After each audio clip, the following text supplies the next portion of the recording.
ঘরে বসে মহিলাদের আয় করার অসাধারণ 7টি টিপস। আসসালামু আলাইকুম, সবাই কেমন আছেন? আশা করি অনেক অনেক ভালো আছেন। আমিও আল্লাহর রহমতে অনেক অনেক ভালো আছি। আর একটা নতুন ভিডিও নিয়ে চলে এলাম আপনাদের মাঝে। আজকে আমি আপনাদেরকে দেখাবো ঘরে বসে কিভাবে মহিলারা লাখ লাখ টাকা ইনকাম করতে পারে সেই বিষয়ে বলবো। তার আগে সকালের নাস্তা তৈরি করে নিয়ে দেখতেই পারছেন এখানে মাটির চুলায় নোয়াখালীর খোলা জাক পিঠা তৈরি করতেছি।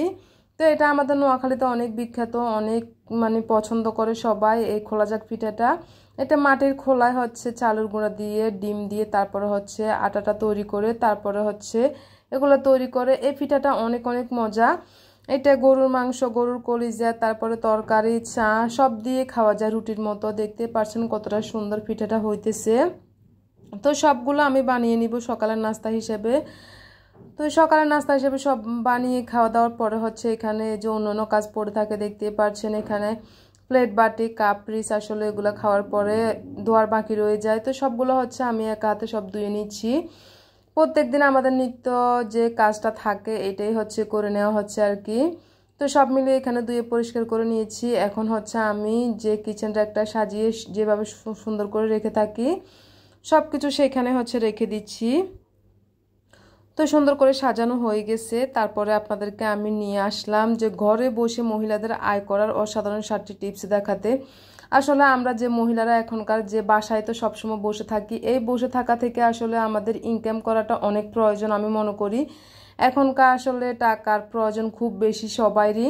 তো এই টাকার প্রয়োজন হিসেবে আপনারা ঘরে বসে যেভাবে আয় করতে পারবেন অসাধারণভাবে আমি 7টি টিপস আপনাদেরকে বুঝিয়ে বলতেছি। এগুলো কিন্তু খুবই প্রয়োজনীয় টিপস। যারা আসলে শুনেন মনোযোগ সহকারে তারাই বুঝতে পারবেন টিপসগুলো কতটা উপকারীও।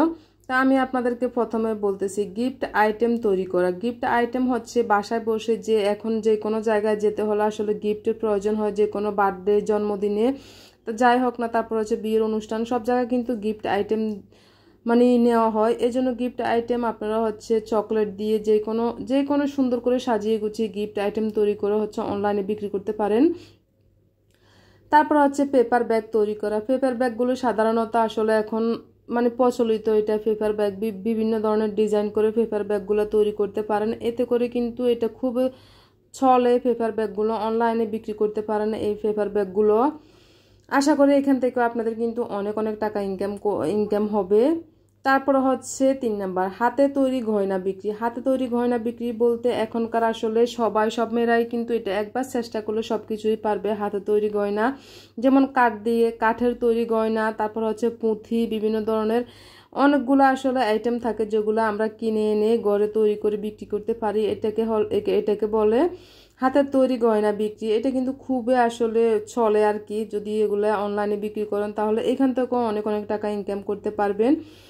তারপর 4 নাম্বার অনলাইন টিউশন করা। অনলাইন টিউশন করা এখনকার আসলে সবাই কিন্তু পড়াতে চায়।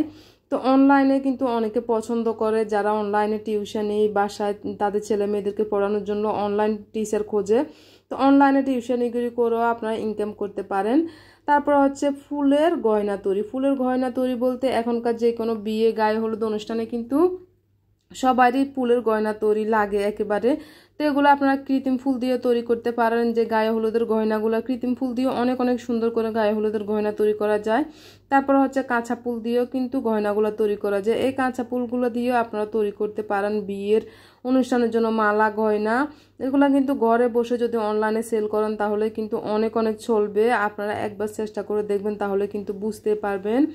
তারপর 6 নাম্বার অনলাইনে আচার বিক্রি করা। অনলাইনে আচার বিক্রি করাটা যে কতটা আসলে জনপ্রিয় যেটা অনেকে জানেন না। যেহেতু আমরা সাধারণত সবাই আচার তৈরি করতে পারি। আমরা তারপরে আমলকি, তেঁতুল, বড়ই, বিভিন্ন প্রকারের চাল তার আচারগুলো তৈরি করতে পারি। এটা যদি আমরা একটু বেশি করে তৈরি করে অনলাইনে বিক্রি করি তাহলে কিন্তু আচার কিন্তু সবাই পছন্দ করেন। খিচুড়ি, ভাত সবাই সাথে এগুলোর সাথে কিন্তু আচারটা খেয়ে থাকে অনেকে।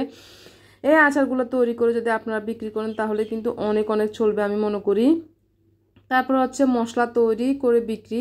বিভিন্ন প্রকার মশলা এখন কিন্তু বাসায় অনেক মেয়েরাই তৈরি করে। এগুলা কিন্তু আপনারা চাইলে তৈরি করে বিক্রি করতে পারেন। মশলাগুলা গরুর মাংস, মুরগির মাংসের বিভিন্ন আইটেমের আসলে মশলাগুলা কিন্তু যদি তৈরি করে আমরা কিন্তু বাসায় অনেক অনেক কিছু তৈরি করতে পারি। শুধুমাত্র আমরা এটা আসলে বুঝি না বলে আমাদের এই অবস্থা।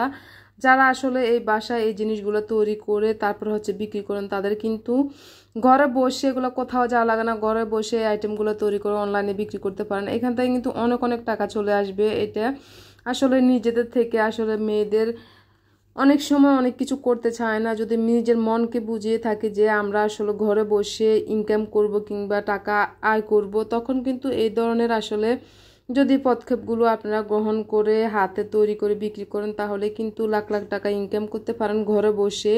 আশা করি খুব সংক্ষিপ্তভাবে আপনাদেরকে বুঝিয়ে দিয়েছি আজকের টিপসগুলো।